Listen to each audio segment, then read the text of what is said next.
Chapter 4. Sunday night, Darrell had trouble sleeping. Every few hours he woke up and checked the clock to see how much time he had left to rest. He wanted the night to last forever. At least then he would not have to go to school. Yet every time he looked at the clock, it was closer and closer to the time he had to get up, the time he had to go to the same place as Tyray, alone. Darrell was awake when the day's first dim light started to creep into his small bedroom. The weather seemed to match his mood. A raw November rain left the sky dull gray and sunless. What a day to begin at Bluford, he thought. For breakfast, he forced himself to eat a few spoonfuls of oatmeal and a gulp of milk.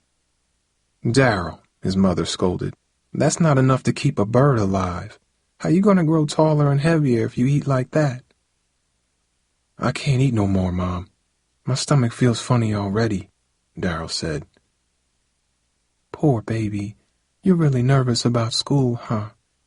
I'm so sorry we had to make the move out here after school started.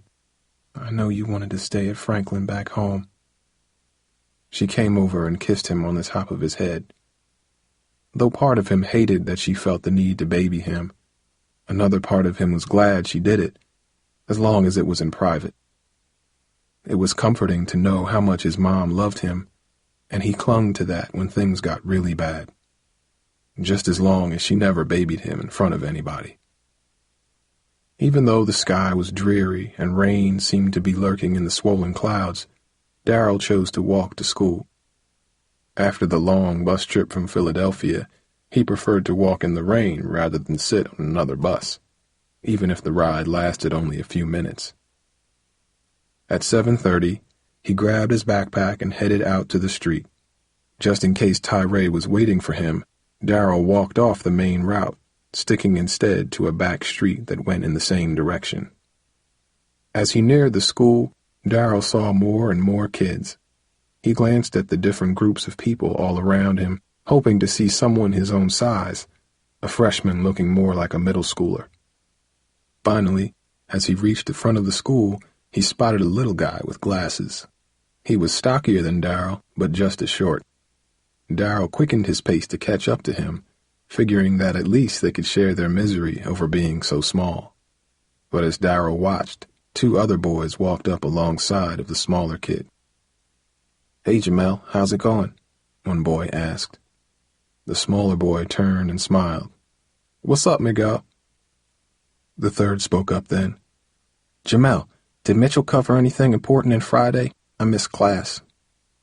"We did Act 3 of Romeo and Juliet.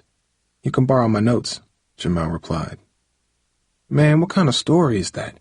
Makes me glad I don't have a girlfriend," said Miguel. The three continued talking and laughing. Darrell figured they had probably been friends all their lives, just like he had been with Malik, Reggie, and Mark. "The short kid with the glasses is nothing like me," he thought. Jamel was in. Darrell was on the outside looking in. Disappointed and alone, Darrell kept walking. Everyone was talking to somebody else. All the kids around him seemed to be with old friends. Everything Darrell had feared was coming true. He was probably the only new kid in the entire school. Darrell's first class was English. It took him a few minutes to figure out where the room was. As he walked in, he noticed a familiar face. Amber Lynn was in his class. Grateful to see someone he recognized, Darrell looked for a seat next to her, but they were all filled. A few other girls were talking to her when he came in, and she did not seem to notice him. "Anyway, why would she want me to sit next to her when she can have all her friends nearby?" Darrell thought. Besides, he had to be careful not to take someone else's seat. He did not want to make enemies on his first day. He decided to take the nearest empty seat, but then saw a kid in the back of the room motioning for him. The boy was pointing to a desk next to him. Darrell thought the guy was being friendly, but as he sat down at the desk, he recognized the boy's face. He was one of the kids with Tyray the other day. Darrell turned to get up when he saw something that made his jaw drop. Tyray walked into the classroom. Quickly scanning the class, Tyray strolled over to the boy who sat next to Darrell and gave him a high five. "What's up, Rodney?" Tyray said. Then, walking behind Darrell's desk, Tyray kicked it, jarring Darrell and causing the whole desk to move a few inches. "Whoops," Tyray said as he sat down in the desk on the other side of Darrell. Darrell felt trapped. He could not imagine how he would survive a whole year with Tyray and Rodney on either side of him. Just then, the teacher, Mr. Mitchell, came in. He stepped behind his desk at the front of the room and surveyed the class through dark, wire-rimmed glasses. Darrell was relieved he was there. It meant he was safe, at least for the moment. "We have a transfer student all the way from Philadelphia joining the class today," Mr. Mitchell said. "His name is Darrell Mercer." As the teacher spoke, everyone in the class turned to look at Darrell. He wanted to hide under his desk. He could feel their eyes scanning him. He knew they were thinking he looked too short to be in high school, that he looked skinny and weak. Worse, he thought, maybe some were feeling sorry for him because of how small and scared he looked. He wanted to get up and run out of the class. Instead, he just waited in agony for the stares to go away. "Darrell," Mr. Mitchell continued, "are you sure you want to sit in the back of the class? I'm not always nice to people who sit in the back row." He smiled as he spoke. Then he turned to erase some writing off the chalkboard. "This is my chance," Darrell thought. "A chance to get away from Tyray and Rodney." I guess I could see better from the front," Darrell replied. As he started to get up, Darrell felt a sharp pain in his shoulder. Tyray's wide hand gripped his small shoulder like a giant claw and shoved him back into his seat. "You ain't going nowhere, fool," Tyray whispered. The whole time, Tyray looked straight ahead, making sure not to draw Mr. Mitchell's attention.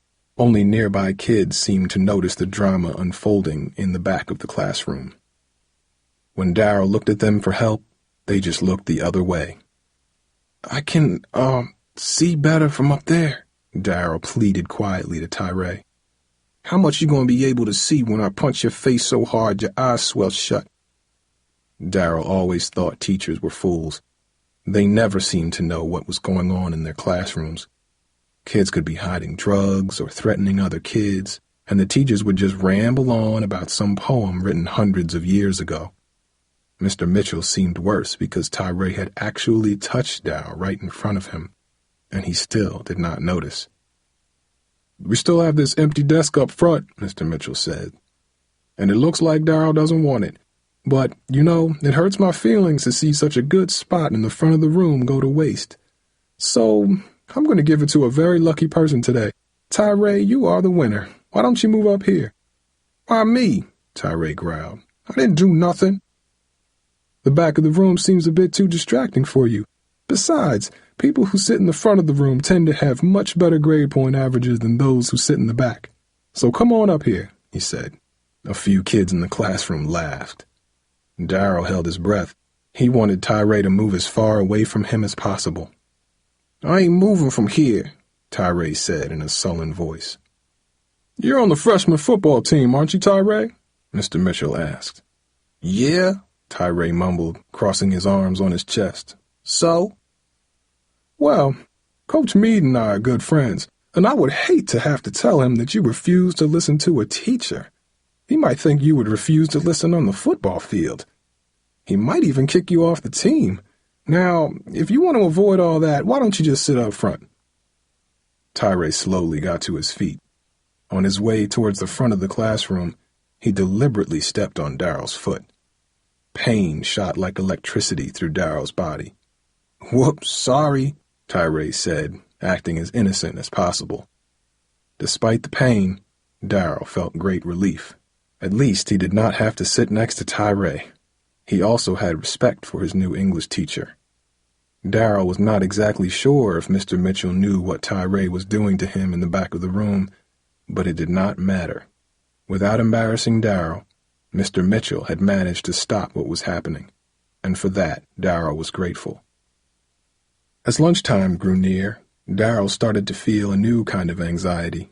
He worried that he would eat lunch alone. When the bell rang, he walked reluctantly towards the cafeteria, dreading the meal to come.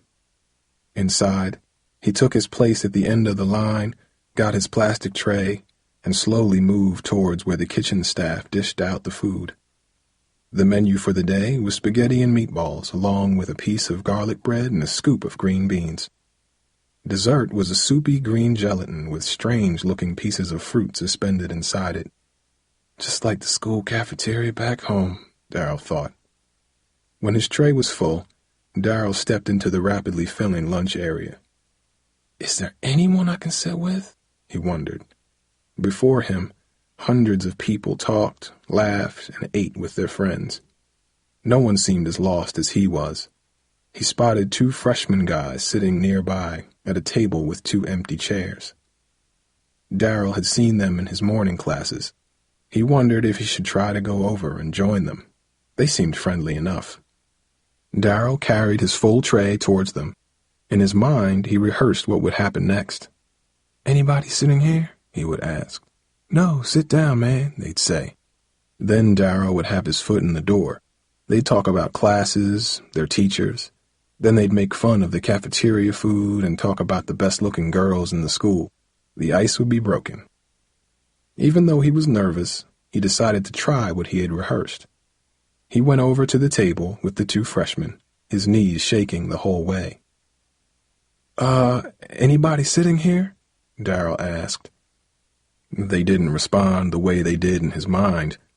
They didn't even look up. Were they ignoring him? He felt ridiculous standing there with a full tray talking to people who were paying no attention to him. They continued their conversation as if he didn't exist.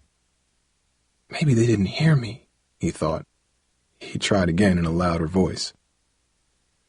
Anybody sitting here? This time, one of the boys looked up. Yeah, we're saving the places for friends. Sorry, Darrell said, embarrassed. Quickly, he moved away from the table. You stupid fool, Darrell thought. He imagined them laughing about him, chuckling at the scrawny kid who tried to sit at their table. Again, Darrell looked out over the cafeteria. It was filled with hundreds of kids his age, but for him, it was empty. Standing amidst the huge crowd, Darrell felt more alone than he ever had in his whole life. Darrell remembered being with his old friends in middle school. They were a single unit. 4 boys, 4 separate people, but they were really one. What if a new kid came along and tried to join their special group? Would they have welcomed him? Probably not. Malik might have looked at the stranger and said the same thing. We're saving that place for a friend. It would not have been that they were bad guys. It was just how things were. Get used to it, Darrell thought. Finally, he spotted an empty table over in the corner. He quickly moved to it the way people in a rainstorm run for cover. Alone, he shoved a tangled mass of soggy spaghetti noodles into his mouth. The food was bad too, he thought. The spaghetti sauce tasted like red paste, and the gelatin dessert had an odd chemical flavor. He hoped that some other lonely student would join him, but nobody came. Darrell wondered what his friends back home were doing right now. At Franklin, they'd eat lunch at a table near a window. It was a great place to eat, and whoever got to the cafeteria first raced to claim it. From their table, they could see people passing by on the street below. Darrell and Malik liked to point out attractive girls as they walked by the school. He wondered if they even noticed he was gone. Suddenly, Darrell was aware of 2 guys standing at his table. For a minute, he thought they'd come to join him. He looked up at them and smiled, trying to be as friendly as possible. You done? One of the guys asked. The question hit Darrell like a slap in the face. Instantly, he realized his mistake. The boys knew he was done eating, and they wanted his table. Not him. His table. Oh, yeah, Darrell said, picking up his tray and walking over to the trash barrel. He dumped his plastic dishes and stacked the tray. Before he walked out of the cafeteria, he paused for a second and looked back at the crowd behind him. It was amazing, he thought. He had spent the entire morning in classes with so many kids, but not one joined him for lunch. Would he spend the whole year at Bluford alone?